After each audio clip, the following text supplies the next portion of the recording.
Assalamualaikum warahmatullahi wabarakatuh. Salam sejahtera untuk kita semua.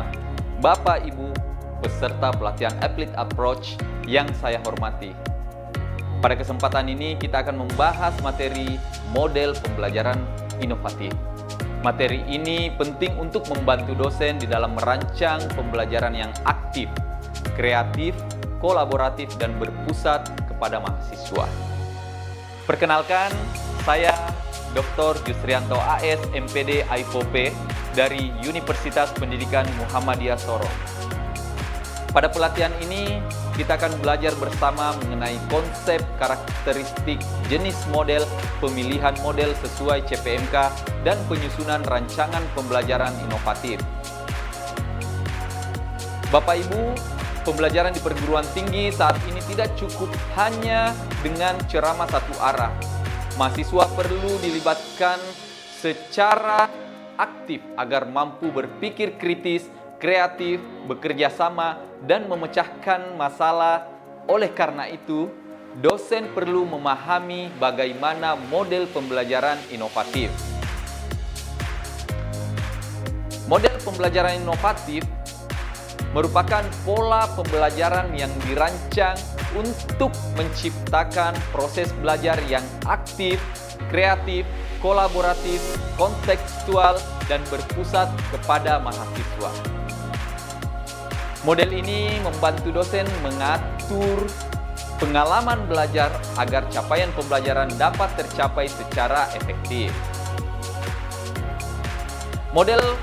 Tujuan dari model pembelajaran inovatif adalah bagaimana meningkatkan kreativitas mahasiswa, mengembangkan kemampuan berpikir kritis dan kreatif, melatih pemecahan masalah, meningkatkan kerjasama, serta mampu membantu mahasiswa belajar secara mandiri dan bermakna. Pembelajaran inovatif penting karena pendidikan tinggi menuntut lulusan yang adaptif, kreatif, komunikatif, dan mampu menyelesaikan masalah. Dosen tidak lagi hanya menjadi sumber informasi, tetapi menjadi fasilitator, pembimbing, motivator, dan evaluator. Karakteristik pembelajaran inovatif meliputi Student Centered Learning atau SCL, pengembangan HOTS, kolaboratif, kontekstual, kreatif, dan pemanfaatan teknologi, dan penilaian autentik.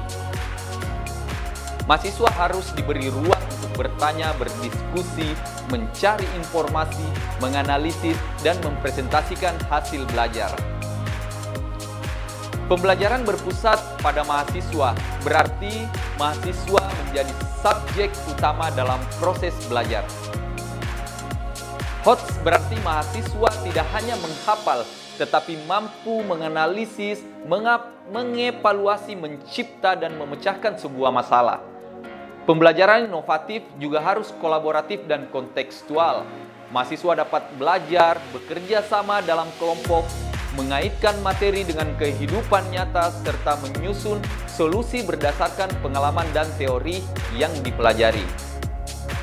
Ada beberapa model pembelajaran inovatif yang dapat diterapkan di perguruan tinggi, yaitu Problem Based Learning atau PBL, Project Based Learning atau PJBL, Discovery Learning, ada Inquiry Learning, Cooperative Learning, dan KISS Method, serta Team Based Project.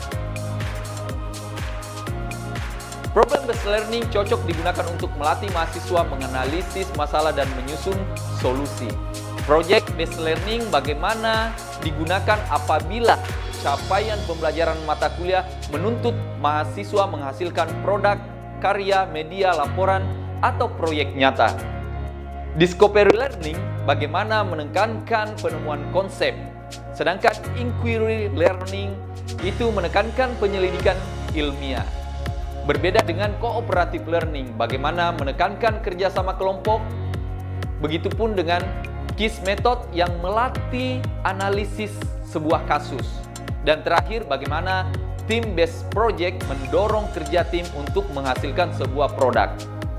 Nah, kelebihan model pembelajaran inovatif adalah bagaimana meningkatkan keaktifan mahasiswa, melatih berpikir kritis, meningkatkan kreativitas, memperkuat kerjasama, dan membuat pembelajaran yang lebih kontekstual, serta menghasilkan produk atau solusi yang nyata.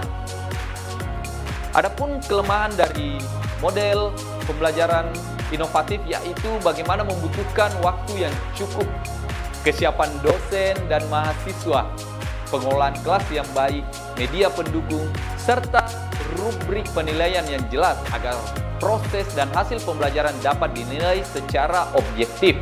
Pemilihan model pembelajaran harus disesuaikan dengan CPMK. Jika CPMK menuntut analisis masalah, maka model yang sesuai adalah PBL atau KISS method.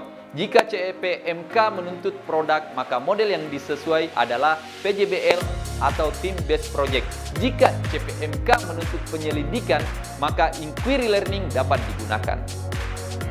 Rancangan pembelajaran inovatif memuat beberapa komponen, yaitu mata kuliah, CPMK, materi pokok, model pembelajaran, sintak, aktivitas dosen, aktivitas mahasiswa, media, sumber belajar, penilaian, dan produk akhir. Sebagai kesimpulan, Bapak Ibu, model pembelajaran inovatif merupakan strategi penting untuk menciptakan pembelajaran yang aktif, kreatif, kolaboratif, kontekstual, dan berpusat pada mahasiswa. Dosen perlu memilih model yang sesuai dengan CPMK, materi, karakteristik mahasiswa, waktu, media, dan bentuk penilaian. Demikian materi tentang model pembelajaran inovatif. Semoga di dalam materi ini membantu Bapak Ibu dosen di dalam merancang pembelajaran yang lebih bermakna dan mampu meningkatkan kualitas proses belajar mahasiswa. Terima kasih atas perhatian dan partisipasi Bapak Ibu. Saya akhiri. Wassalamualaikum warahmatullahi wabarakatuh.